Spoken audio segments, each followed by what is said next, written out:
Bear's Loose Tooth, written by Karma Wilson, retold by Sindhuja. Bear and his friends ate up their lunch. Bear ate and ate. Then something wobbled and wiggled in his mouth. It was a loose tooth.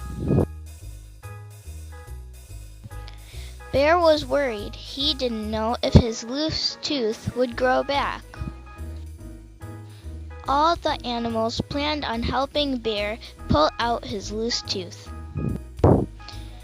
The wren holds on to Bear's loose tooth and pulls, but the tooth still didn't come out. The owl tries pulling out Bear's loose tooth, but it did not budge. Will Bear be able to pull out his loose tooth or not? What will he do with it? Check out Bear's Loose Tooth at Hoover Library.